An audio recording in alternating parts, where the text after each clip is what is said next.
是張開文，歡迎收看 T 觀點。今天的場景是不是有點像魔戒呢？沒錯，今天我們的主題就是火山。那麼其實像這樣子火山噴發，然後呢滾燙岩漿四散的景象，正在全世界各地發生當中哦。尤其像是西班牙位於拉帕爾馬島的老蜂活火山，2021年的9月19號爆發之後，整整持續了有3個月的時間，這也是有史以來最久的一次。再來就是日本著名的富士山，最近也不太平靜。12月3號凌晨，富士山一連發生了3次的地震，讓不少人擔心，是不是沉睡300年之久的富士山就要爆發了呢？但別忘了，在台灣也有活火山。中研院地科所團隊先前就證實了，包括了大屯火山群，還有龜山島都是活火山。但台灣的地震頻繁，火山到底有沒有可能被地牛給搖醒呢？今天我們就邀請專家來解答。首先來看到就是印尼，印尼是全世界火山最多的国家，大大小小的火山总共有400多座。但是最近有一個大規模的噴發，造成了非常慘重的災情，到底怎麼回事？我們先看報道。眼前冒出一整團火山灰雲，鋪天蓋地席捲而來，漫天煙塵幾乎把印尼爪哇島給吞沒。Ya Allah, Buri Allah。看到火山灰傾瀉而下，民眾拔腿狂奔逃難。爪哇島最高峰的塞梅魯火山上周六噴發，煙塵衝上15000公尺高空，比飛機還要高。天空被遮蔽的情況下，當地陷入黑暗，宛如世界末日。Pertama, kiranya bom meletus. Tiba-tiba Gunung Semeru yang meletus dan mengeluarkan asap dan abu vulkanik. Tapi tiba-tiba itu， 回想噴發瞬間還心有餘悸，有好幾個村莊被火山灰掩埋滅頂。儘管當地居民早就習慣這座活躍的活火山，但超乎預期的噴發規模和強度，還是造成死傷。These scathing hot rivers of mud started racing towards the surrounding villages. People initially mistook it for floodwater, regular floodwater, only to realize that the temperatures were so hot that they could have instantly killed those who were swept away and badly burned the dozens more who are now being treated in area hospitals. Those pyroclastic flows are the most deadly phenomenon of volcanic eruptions, even more deadly than lava, experts say. 事後軍警徒手挖泥搶救受困者，但搜救任務因為火山周一再度噴發，加上強風豪雨而被迫中斷。目前至少22人罹難，超過50人受傷，20多人依舊下落不明。The number of displaced also continues to rise. We're talking about well over 1,700 people now. A lot of them are staying in temporary evacuation centers set up at schools, mosques, assembly halls, and houses. The Indonesian government is in the process now of beginning to relocate those villagers, but it's going to take some time, possibly 6 months. 只是塞梅魯火山觀測所警告，噴發的潛在威脅依然存在，尤其當地還一度發生2起規模5以上的地震。This is one of the most active areas in terms of volcanoes in the world. 127 active volcanoes throughout Indonesia. 根據 CNN 圖表，活火山第2多的就是日本，擁有108座。尤其第一高山富士山在上周五一夜連3震，震央都位在富士五湖。日本網友擔憂，是不是沉睡300年的富士山要爆發了？會緊張不是沒原因。還記得9月在西班牙的拉帕爾馬島老蜂火山噴發前也發生一系列地震，最大規模3.8。西班牙軍事應急部隊全副武裝，拿儀器採集熔岩分析。事實上，全球科學家都來到島上。從小到顆粒，大到西瓜的熔岩炸彈開始採集，測量熔岩溫度，也要收集火山灰樣本。包括西班牙高等科學研究理事會的科學家在內，大家運用鷹眼無人機還有高精度光譜儀，在衛星的幫助下分析火山氣體飄散以及熔岩流的範圍方向。整座拉帕爾馬島變成大型火山實驗室。We need to be seriously vigilant as the period between December 2021 and April 2022 is basically a very important time frame which is going to very well dictate what is going to happen to several countries. 曾預言全球12月第2週會有很大波動的印度神童阿南德，沒想到台灣、日本真的接二連三地震，爪哇還火山爆發。近期他預測的7大事件中有3個已經驗證，他又揭露明年4月前可能還會出現暴雨洪災。本來全球就面臨極端氣候威脅，再加上地震天災頻傳，不論阿南德預言是否成真，人們都應該謹慎應對。看完剛剛報道，很多觀眾朋友可能會擔心啊，近期全球的火山活動真的有比較活躍嗎？還有位於大台北生活圈的大屯火山群，以及宜蘭外海的龜山島海底火山，是不是有噴發的可能性呢？這對我們會有很大的影響。另外呢，全球有很多知名的火山，比如說富士山也好，或者是夏威夷火山群也好啊，那麼這些可都是世界遺產。我們今天就好好來研究一下。介紹2位專家，第一位我們來介紹的是中研院地科所副所長林正宏博士。林博士你好。主持人好，大家好。是我們知道哈，林博士您是知名的火山專家，等一下好好來請教一下。另外呢，我們再來介紹的是大家非常熟悉的世界遺產資深導遊馬繼康馬老師。開文好，各位觀眾大家好。首先來看到的就是剛剛這則報道，讓我們不禁懷疑說，全球的火山活動最近真的有比較頻繁嗎？還是一種正常的所謂的能量釋放？不過講到這裡的話，我們知道地震到現在為止哦，專家還無法預測，對不對？那火山又是如何呢？是，基本上火山不像地震是沒辦法去做預測，但是火山你只要有做一些科學的監測，大概有8、9成的機會，就是很高很高的可能就在噴發之前，我們可以有前兆，那就是可以預警的功能那樣。OK， 那火山的活動其實。從古時候到現在，應該持續性都會有。那最近因為報道很多，可能是相關的媒體或者這些網絡的很發達，所以只要全世界任何地方有火山活動，我們大概瞬間就會知道，所以感覺上會好像比較頻繁。但是你如果去長時間的統計，其實是應該一個常態的一個現象而已。所以大家不用太過的驚慌就對了啊。但是監控還是必須要的，就對了。火山的噴發到底有多可怕呢？剛剛影片當中我們就提到了印尼哈，其實我們都知道印尼是全世界火山最多的一個國家，對不對？那麼這個最近噴發的就是塞梅魯火山，它是位於爪哇島的東南部地區哈。然後呢，就有太空技術公司在事後，他們公布了這2張照片，一個是 before， 一個 after， 但是你可以看，以前是綠意盎然哦，後來是草木不生啊，真的是非常大的威力。但是更讓我覺得難過的是，我讀到了有外媒的報道哈，就說有一個媽媽哈，因為逃生不及的關係，所以呢不幸罹難。但當時她為了護着自己的孩子哦，緊緊抱着孩子，結果是雙罹難了。這種景象真的讓人為之不忍啊。但是問題就在於我們剛剛提到的塞梅魯火山，其實哈，它最早能夠追溯到的大噴發時期是1818年，就是有200年的時間，它其實是常規噴發，對不對？是。而且每天都在噴發，所以呢，周遭的居民也就覺得習以為常了。是。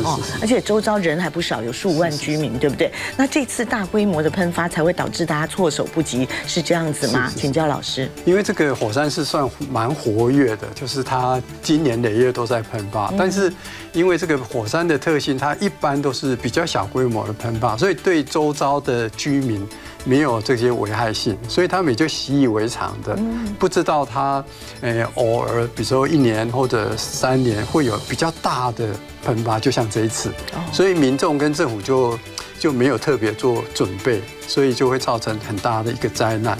你要老師，這個火山到底有哪幾種不同的噴法？是，因為這個我們通稱火山，但是火山有很極端式的，像富士山這種比較像爆炸式的。好，那為什麼會比較爆炸式？它其實它是岩漿比較粘稠，就是很稠那樣，然後它能量累積以後，它就會像炸開來那樣。但是另外一種像夏威夷或者這一次的火山，它們比較像那個水狀的，它的粘稠度很低，所以它如果噴發的時候，就像水到山頭，然後慢慢就流往低的地方。塞梅魯火山我們剛剛提到了，它其實是整個爪哇島裡頭最高的火山嘛，哈。那麼另外一個被稱之為最美活火山是哪裡呢？布羅莫火山。那麼就有一句話說哈，說如果你沒有辦法到月球去旅行的話，那麼就到布羅莫吧，好，因為到那邊去體驗一下。為什麼呢？好像那邊的地形就很像月球表面，是不是？好，有關這點是不是請馬老師幫我們介紹一下？還有火山旅遊其實有它的危險性存在，但是不是正因為這個危險性，所以更吸引很多人想要去？对，當然在日常生活當中，很多人去觀光旅遊，尤其來到印尼，全世界火山最活躍的一個這個群島哈。當然這邊就有很多的活火山，像剛剛主持人提到的，號稱最美麗的這個布羅莫火山。那為什麼號稱最美麗？其實我相信有更多更美麗的，可是人是無法到達的。好，那可是呢，在這個地方大家可以近距離，因為這邊已經發展出火山觀光。它其實位在爪哇島啊，大概東南方啊，比較靠近的大城叫做泗水。那這邊呢，很多人都會來參加所謂的到火山上面去看日出。事實上，我們看到的布羅莫火山啊，它是一個火山群，它是火山口裡面又噴發出來形成的火山錐。好，所以呢，它其實就好像我們看到那個水滴狀的那種感覺。好，所以在這個地方你可以看到哈，每年都有很多人啊。其實它雖然叫做火山體驗行程，它並不是真正爬火山，因為都可以坐車來這邊看日出，來接近火山口，然後看到火山口的一個狀況。而且最特別的布羅莫火山呢，其實它每年7月，當地呢其實這個少數民族叫騰格爾族，它其實都會舉行一個叫投擲所謂的包括牲畜啊、鮮花啊，來祭祀這個火山口。那為什麼會產生這樣子一個儀式呢？其實據說哈，因為印尼爪哇這個地方13世紀曾經出現過一個印度教的國家，叫做滿者伯夷。滿者伯夷呢，在他的一個故事當中，其實曾經講，有一個王子跟這個有一個公主跟他的這個先生，也就是這個國王的女婿啊，結婚之後一直生不出小孩，然後呢，跟火山神來做這樣的祈求。火山神當然也答應他了，給他們25個孩子。可是呢，交換的條件是什麼？要把最小的孩子投入火山口來當做獻祭。印度教本來就有這種活人獻祭的習慣，演變至今，你可以看到活人獻祭不在，可是呢，把所謂的牲畜，還有包括這些所謂的鮮花投入火山口，來表達對於這種所謂的火山的崇敬跟這樣的畏懼，因為畢竟他們跟火山距離生活是非常相近的。其實全世界總共有多少活火山呢？算一算有500多座，對不对？但是呢，75%就在我們生活的這個所謂的環太平洋圈裡面呢。為什麼呢？因為叫做環太平洋火山帶啊，最有名的應該算是夏威夷火山群，对不對？好，現在也是火山公園哈，它本身也是世界遺產。但是夏威夷的基勞亞火山鼎鼎大名，對不對？但是在去年9月底的時候哦，才全面噴發，大規模的噴發哈。然後呢，夏威夷上面總共有5個像這樣子的一個盾形火山，對不對？那個所謂的盾形火山，其實顧名思義哦，就是下面底座比較寬，然後再上去整個像一個盾牌一樣哈。而且呢，基勞亞火山是世界上整個觀光流量最大的火山。那麼20世紀內總共噴發了有52次，所以它也是最活躍的火山了哈。1987年列為世界遺產。我們馬上請教一下林博士哈，這個所謂的盾狀火山哈，因為非常有名，是因為夏威夷據說每個島嶼都是盾狀火山嗎？是。哦，跟我們介紹一下。夏威夷群島它就是它的熔岩的特性比較跟一般不一樣。所謂不一樣，剛剛有介紹，它熔岩比較像粘稠度比較低，比較像水，所以它岩漿噴上來之後，它不會累積的很高。如果是粘稠度很高的、很強的話，它慢慢就會累積成像富士山那種很尖銳的形狀。那相對在夏威夷這個就是一往上抬的時候，它就會慢慢的平坦下來。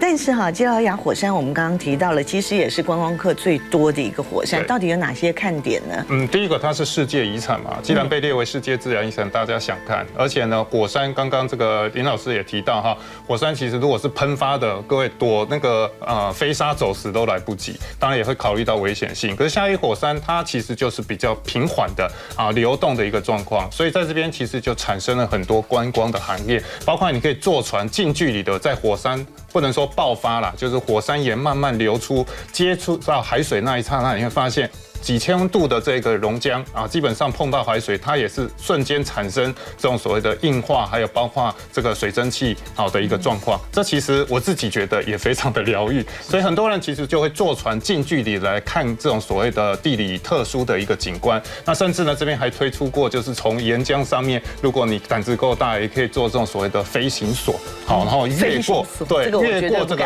岩漿，好，那当然那個熱度啊，其實都是還是大家可以允許的範圍，很刺激的體驗，很刺激。是，那其實哈，我們台灣也有跟夏威夷火山一樣哦，屬於這個環太平洋火山帶裡頭一環的火山，那是哪裡呢？哎，跟我們居住的很近哦，就在北投區。好，那就是大屯火山群哈。那最近把它发现成為活火山的是誰呢？哎，就是林博士你所帶領的團隊哈。但是我們首先來看一下這則報道，看看到底有沒有噴發的可能性呢？大油坑火山口騰騰氣體噴個不停，不時伴隨滾燙熱泉。這是大屯火山區中研院研究團隊長期研究，證實大屯山是活火山，未來1萬年內有噴發可能。我們有看到一些地震活動嘛，它就是火山地基就會很頻繁的一些小地震，這些都是跟火山活動或者活火山的一些特徵有關。大屯山真的會噴發嗎？攤開過往資料，大屯火山最早第一階段噴發，第一期是280萬年前噴出許多火山碎屑，第二期是250萬年前噴發形成原始大屯山群，第三階段第一期則是在80萬年前，當時竹子亞山群噴發，包括其他亞群都有活動最為旺盛。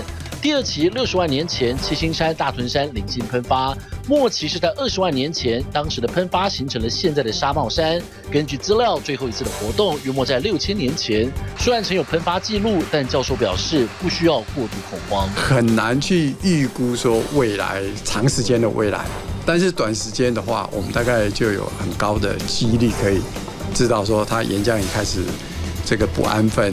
雖然證實大屯山有活動，地底下有岩漿庫，不排除噴發可能，但教授表示這只是預期可能性，並非馬上發生。岩漿庫也沒有實據證實正在上升，民眾不必擔憂。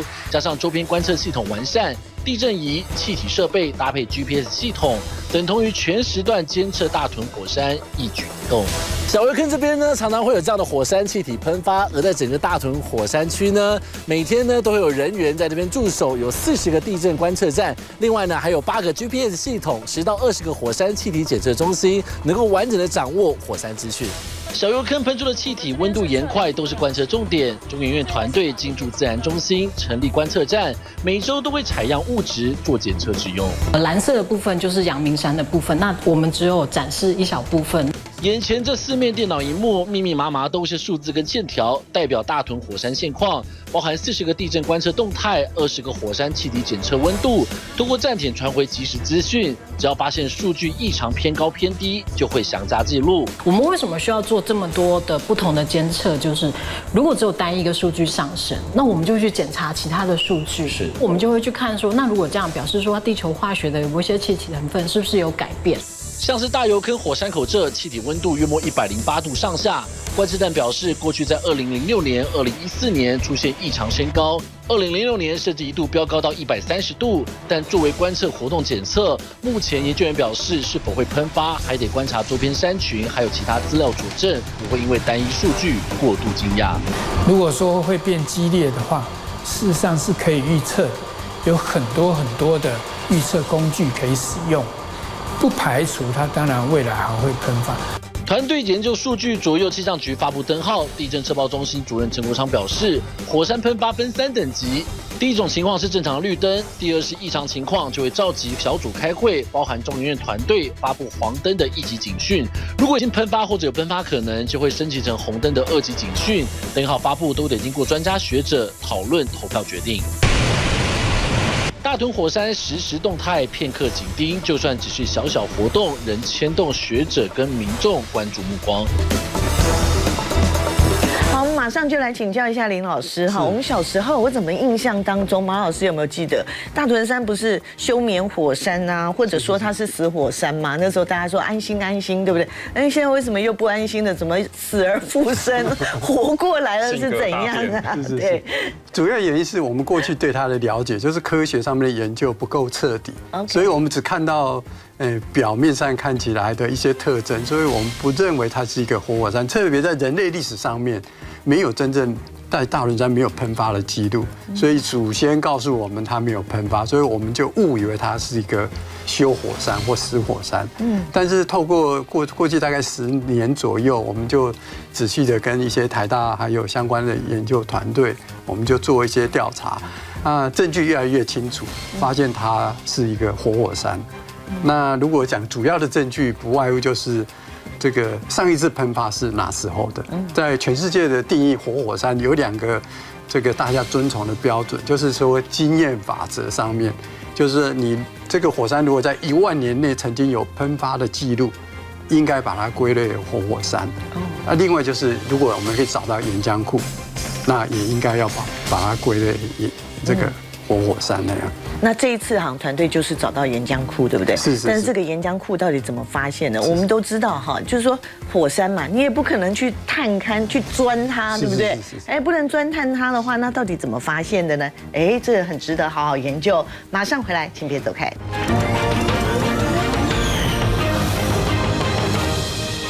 今天 T 觀點要帶您研究火山哦。不過我們剛剛也提到了，大屯山就是因為有發現了所謂的岩漿庫，對不對？所以證實它的確是活火山無誤。問題是，到底要怎麼樣去找到這個岩漿庫的呢？而且火山來賓搶棍，我們也不可能去鑽探它。那既然如此的話，要怎麼樣去找到這個所謂的岩漿庫？而且您的團隊找到之後，把它取一個好可愛的名字哦，叫做岩漿牛奶罐，對不對？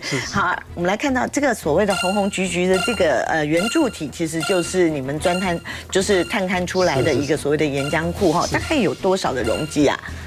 大概它就是牛奶罐的形狀嘛。那個面積大概就是直徑大概8公里長，那高度大概12公里高。考大家數學，這樣子的話，所以你如果把πr平方乘上高，大概就是600立方公里，对，差不多就是一個那個北投區的大小啦。哈，如果用面積來看的話，好，那麼是不是可以告訴我們說，當初是怎麼樣找到這些證據的？是，那個剛剛呈現的這個是比較科學上面，我們經過很複雜的演算出來的結果。但是在這裡我可以用一個比較簡單的示意的模型來跟大家介紹。就是在岩漿在地底下，也許10公里、20公里、30公里，我們其實沒辦法看得到、摸得到。那我們怎麼知道它存在的話，那在桌上我就有一個很簡單的這個示意的模型哈。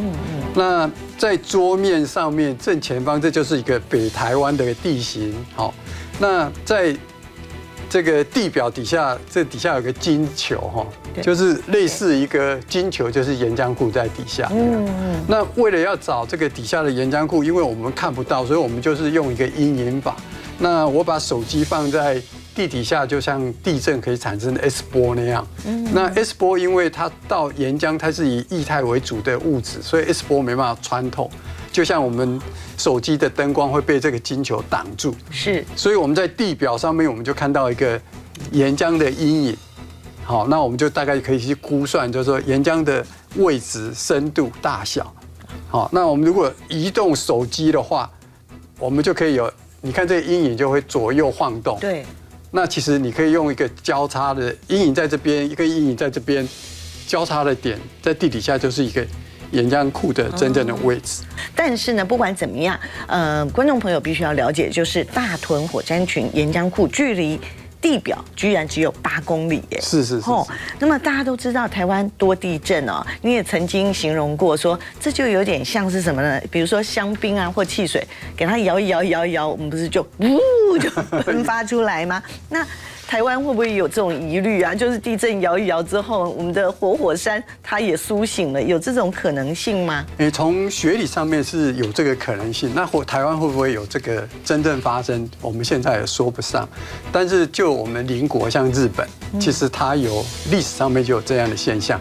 在1707年的那個日本有一個8點幾的很大的地震，地震完了過了49天，那個富士山就噴發，那也就是富士山上次噴發的一個現象。是，那就回應主持人剛剛講說，地震的搖晃其實有可能去引發火山噴發，就像我們開香檳那樣，我們把它用力的搖，那裡面的壓力被擾動以後，會釋放很多那個氣體，就像香檳的氣體，然後瞬間就會砰一聲，就像開香檳那樣。是，那在大自然是有這個可能性。那哪時候會或者什麼狀況會？這個當然是很複雜的一個科學問題呢。對，但是呢，它也有可愛的地方，最主要就是地貌多變，对不对？所以它比起其他同纬度的山岳会有更多的生態值得一提的說，擁有這個冰河時期的結宜植物，所以呢，如果要它成為這個台灣適宜的潛力點，是絕對當之無愧的嗎？馬老師，從生態，我們剛剛提到它就是一個活火山，好，那當然在地質上面，或是在這個所謂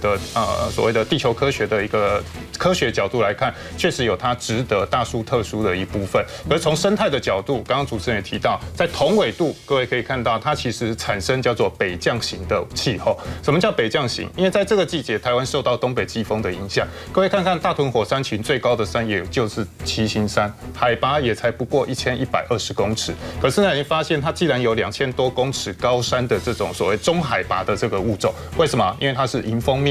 尤其這個地方的降雨，台灣年平均降雨量2000多公里，可是，在陽明山大屯火山區，年平均降雨量可以到4000公里以上，所以雨量包括氣候上面的變化，就造成這個地方植物在低海拔地區，你竟然可以看到中海拔，而且很多是只有在大屯火山區看得到的，比如說大屯杜鵑，比如說台灣島槐，甚至呢在夢幻湖那個地方出現的台灣水韭，這都是只有在大屯火山區，其他地方是看不到，所以特有性出現了。另外還有包括剛剛提到的冰河時期的節流物種，好，這個包括了雙扇蕨，還有包括昆蘭樹，這都是冰河時期節流到現在我們看到的植物。從歷史上面看到，剛剛這個副所長也有提到，其實清代康熙年間就郁永河來到大屯火山採硫磺作為所謂火藥的原料。更重要，這邊很多人會去健行叫做魚路古道，也見證以前我們講說台北盆地，還有包括北部金山運送漁貨的一個道路的這個歷史，甚至這邊還有金字塔，就是凱達格蘭族，各位可以看到那種山形的金字塔。這金字塔像照片這樣子對，據說其實是凱達格蘭族以前的祭壇。好，當然實際的用途是什麼？因為並沒有留下文字資料。好，可是我們在漢人還沒來看這個地方之前，你看到其實已經有人類的活動在這個地方了。是，不過我們今天桌上就有剛剛提到的，對，馬老師提到的那個是硫磺的結晶那樣，那就是剛剛那個馬老師講，就是說清朝的時候，因為硫磺可以做火藥，整個這麼大片的中國大陸其實都沒有像這個陽明山有這個硫磺的結晶，所以郁永河他們先前後後都是來這邊跟採硫磺或者這些有關係的。哦，原來如此啊，真的是非常的有意思哈！而且更有意思的是，我们都知道人睡覺的時候有時候會打呼嘛，會有鼾聲啊，但是沒想到地牛翻身，或者是我們的火山在擾動的時候，居然也會有所謂的地鳴嗎？哎，沒有騙大家哦。我們現在請導播幫我們播放一下。哎，這聽起來有點像雷聲啊。老師，確定是地鳴嗎？還是錄到那個打雷的聲音？是這個，我們當然經過很科學嚴謹的去驗證，因為我們可以去找到它的來源。因為我們在陽明山有布了所謂的這個聲音的觀測儀器。所以它可以看哪一個先收到，哪一個晚收到，我們大概就可以知道它來源在哪裡。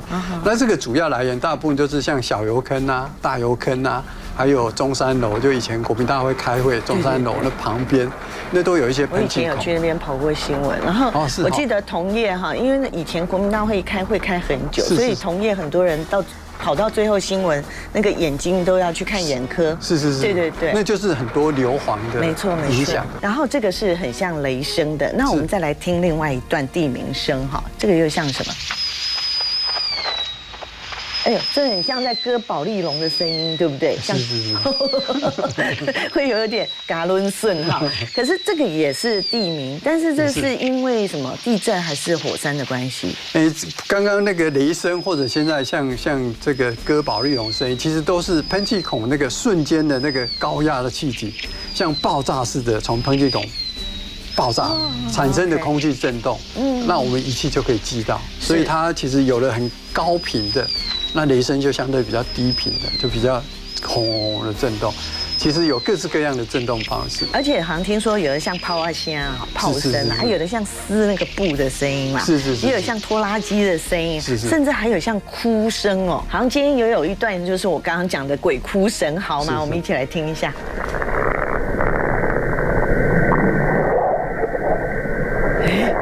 老師，這個有一點，真的晚上聽到会毛骨悚然的感覺。對哦，會有哦。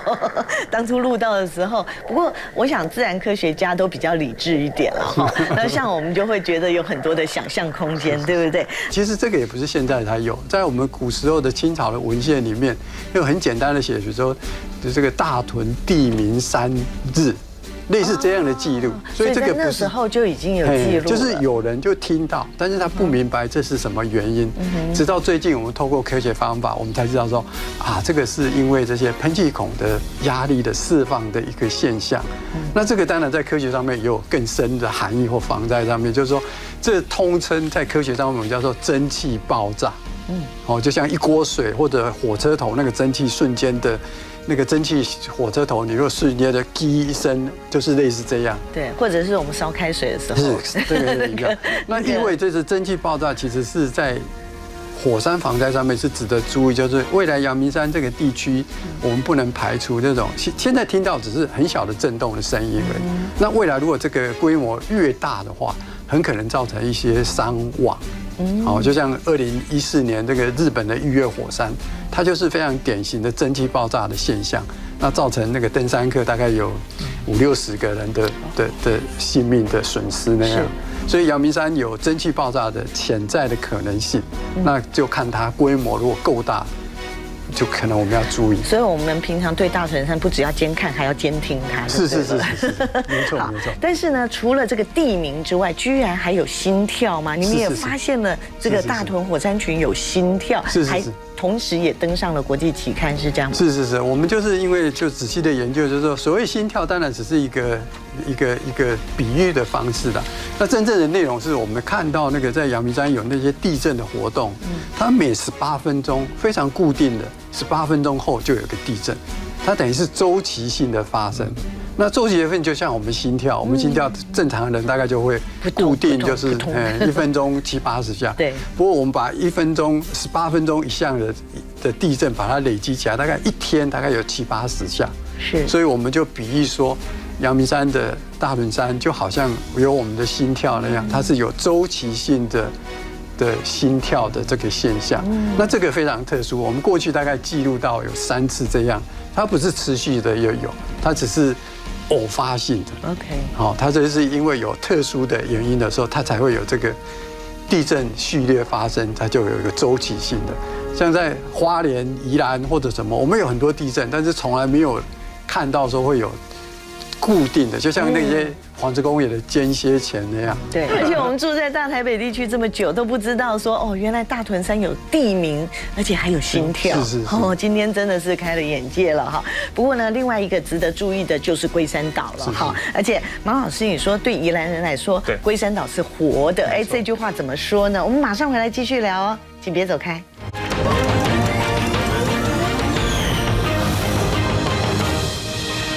地科所除了證實啊大屯山擁有岩漿庫之外呢，另外一個地方也就是宜蘭外海的龜山島，地底下居然也有很大的一個岩漿庫，而且甚至比大屯山的岩漿庫還要來得大哦，面積說有半個台北市這麼大。尤其最近龜首不斷的冒出黃煙，難道是什麼樣的徵兆嗎？我們先看報道。大噴發，這個在哦還有彩虹哦，趕快哇！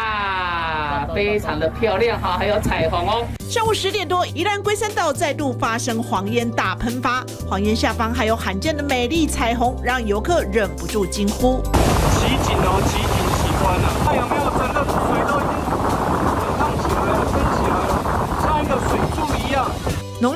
煙從硫磺噴發口冒出來，噴發力道有3-4層樓高，一旁有明顯的海水滾動，這景象讓賞金遊客又驚又喜，猛按快門搶拍照。整個拍出來那個心情看得非常好像是有出國的感覺，幸運，而且也很開心，很興奮，因為剛剛一直尖叫。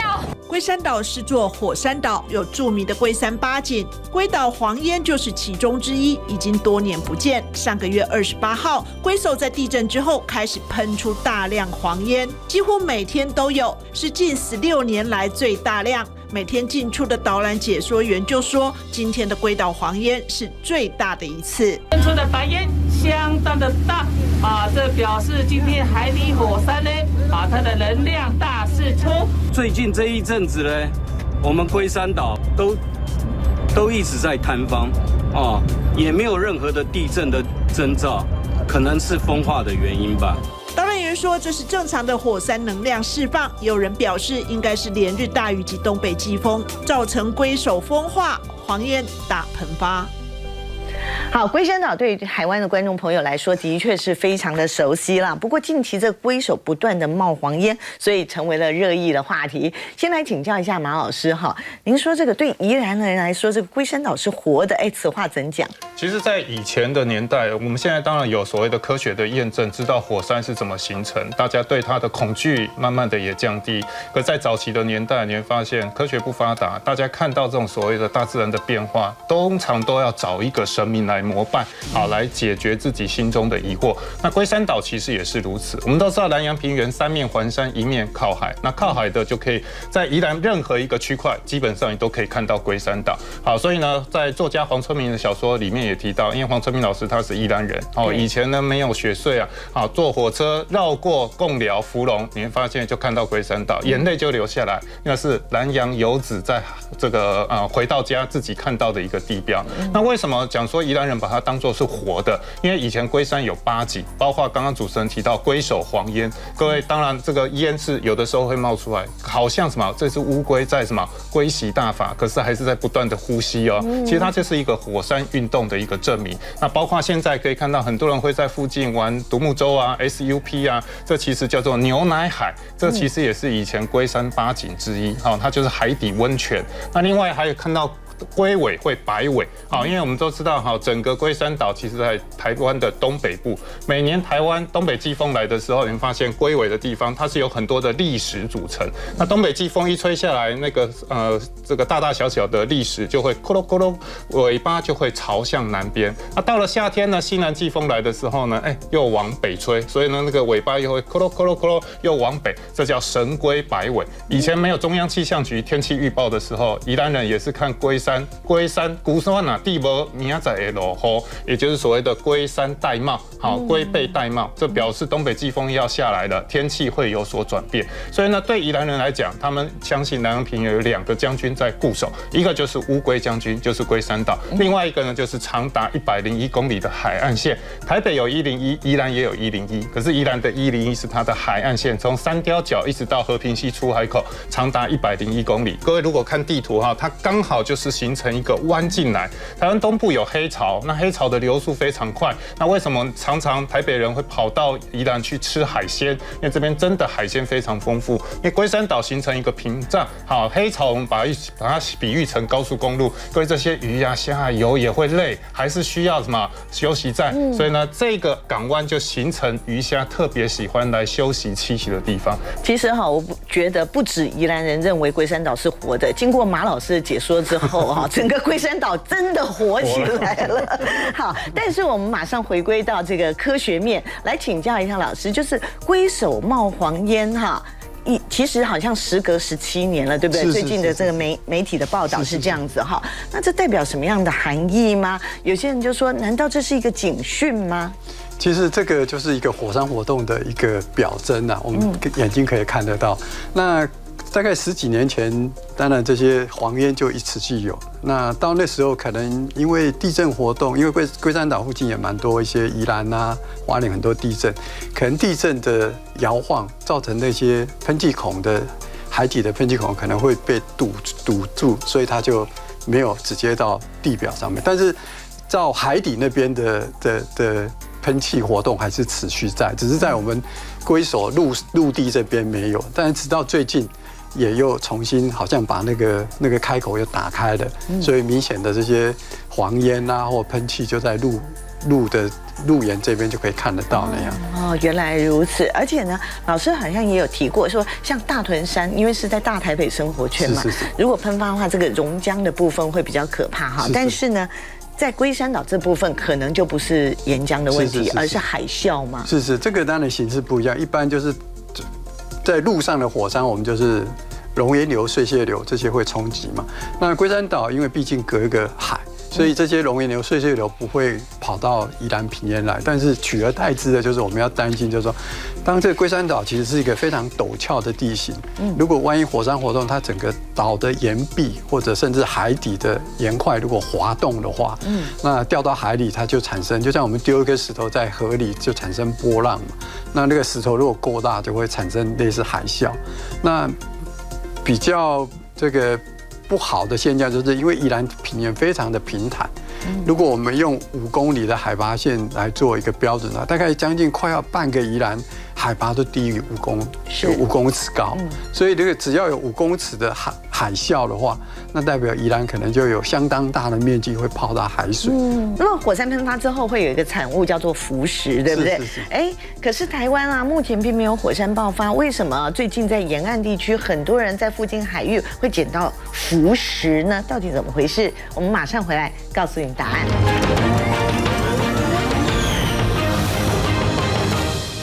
各位觀眾朋友，我現在手上這一顆圓圓的，你看起來像是一般的石頭嗎？但其實它可是叫做浮石，而且是日本小笠原諸島呢海底火山爆發之後所產生的浮石哦。為什麼它會漂洋過海來到台灣呢？我們先看報道，馬上為你解密。綠島岸邊海面上飄着一片黃灰色的物體，打撈起來原來是大批布滿氣孔的小石粒，叫做浮石。火山浮石是指火山噴發後岩漿冷卻形成的一種礦物質，主要成分是二氧化硅，其質地軟，比重小，能浮於水面。只是為什麼海面上會突然出現大量的浮石？原來是日本小笠原群島的海底火山福德岡之場8月中大噴發，導致太平洋中有大批浮石被洋流與季風慢慢帶到了日本和台灣海岸。もうこんな感じなので30センチぐらいは優に積もっているので、泳げる狀態ではありません。非常に命を危険を感じるぐらいの厚みでやってきます。日本沖繩首當其衝，海岸邊出現綿延30公里的石頭海，不僅影響民眾戲水，還有可能損害船隻。沖繩交通命脈，來往各島間的渡輪一度停駛，浮石飄入漁港，讓靠海為生的漁民無法出海捕魚，生計大受影響。もう普段はですね、もう風向きや潮の流れによって漁港いっぱいもう埋め尽くすぐらいの軽石が常にある状況で、あとはもう出たとしても沖合の軽石の状況を見ながら。出港しても U ターンして帰ってきたりだとか、そういった状況が続いてます。石垣島養殖場也發現了寬3公尺、長約40公尺的浮石帶，讓養殖業者憂心忡忡。杉がね、これを食べる恐れがあってね、せっかくそこまで育てて死んでしまったら。浮石困擾的不只是人類，其他生物同樣受到衝擊。顏色美麗的和尚蟹在浮石帶中移動變得困難，水下的生物也不能幸免於難。マンタの糞、その排便をする行為っていうのは何度か見てきたんですけども、そこにこの小さな粒みたいのがこう混じっていて、その違和感を感じた。違和感があったらそのまま寄っていったら。まさか軽石だったとは。有攝影師觀察到鬼蝠魟排出的糞便混有小顆粒浮石，推測是捕食浮游生物時也將浮石吞入腹中。另外，這些小魚同樣誤將鬼蝠魟排出的浮石當成食物吃下肚，甚至有可憐的小海龜因此喪命。これも全般的にそうですね。ただプラスチックゴミも混ざってますけども。沖繩海灘發現這隻虛弱的小綠蠵龜，死後研究人員在它的腸胃裡發現上百顆浮石為例。外洋生活を行うので、そういった個體がやっぱり軽石と出会ってしまうと今回のように食べてしまうということは十分考えられますね。危険性は伴うものだとは思います。石頭海危害巨大，当局出動挖土機清理，民眾也自力救濟。有 YouTuber 就號召400人志願到港口協助清除浮石。少しでもいいからみんなでこの沖縄のために何かできたらなということで。こっち漁港なんですけども、港内仕事できないわけじゃないですか。困ってるんだなと。でそれでどうにかねこのスロープだけでもできないかということで。日本中央政府也很重視，環境副大臣親自來到沖繩視察，了解損害程度。写真で見たりですね、話で聞いていた以上に大変だというふうに。火山浮石重創沖繩漁業，破壞自然觀光。日本政府也允許追加預算，協助民眾早日恢復正常生活。好，我們剛剛在影片當中有看到很多的日本民眾自動自發的去清理浮石，其實在台灣這樣的景象也看得到哦。我們繼續來看這段影片，這是東北角的鼻頭港所拍到的畫面。那麼有一群人在港邊頂着風，用網子把水中的浮石撈上岸。那麼岸上呢，也有人把浮石直接裝入袋中。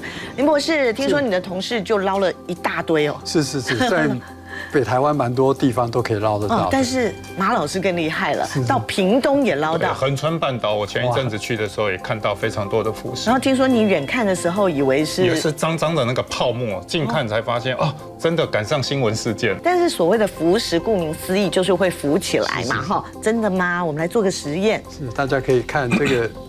丟到水裡，它就飄在真的是飄起來了哈。但為什麼海底火山噴出來的石頭會像這樣子浮在水面呢？是主要它的密度就很輕嘛。那為什麼密度會很輕？石頭應該是很重，會沉到水裡。主要這個火山噴出來的裡面有很多的氣體跟液體的物質，在噴發到空中或海水的時候，瞬間就跑離那個石頭本身，所以其實裡面就有很多很多的孔洞，就像海綿那樣，很多很多的洞。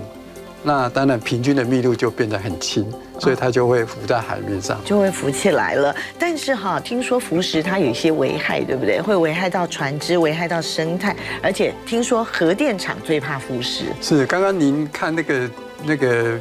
鼻頭角那個港口，你看那個整面的港口都是浮石。那你可以想象，如果是很多核能廠，它就是用水來冷卻的，那它也都是引用海水。如果進水口的大量的浮石，萬一堵住的話，那其實會造成核能廠的一些麻煩，這是值得去注意的一個現象。但是我們來請教一下馬老師，聽說在澳洲的大堡礁的話，哈，瀕臨死亡的這些珊瑚群，卻因為浮石而起死回生嗎？這又是什麼樣的故事？就如同林老師剛剛提到，因為裡面有非常多的孔隙，這些孔隙其實就提供了很多，包括微生物或是這種海底這個細微肉眼看不到生物可以這個附着的地方。那飄到大堡礁的時候呢，反而能夠促成這個地方生物多樣性。所以我們剛剛提到，水能載舟，亦能覆舟。浮石在不同的地方，其實有的時候也會發生不同的用途。對，其實大自然真的非常的奧妙哈，就是好，我們都說，上帝造人他是各有用途的，那造萬物也是如此啊。今天非常謝謝兩位老師帶給我們這麼珍貴的一些非常重要的知識啊。同時，真的我們也覺得大屯山還有龜山島要好好的監控監聽一下哈。好，另外還有一個地方也是，就是日本的富士山，因為富士山最近好像有很多的日本媒體一直在說它是準爆發狀態耶。哦，有這樣的狀況嗎？也許我們下一次節目當中再好好來聊。同時呢，剛剛也跟馬老師聊到了有火山，還有冰河呢，其實大自然真的很多值得我們深深來探討的地方。我們下次見了，謝謝收看，拜拜。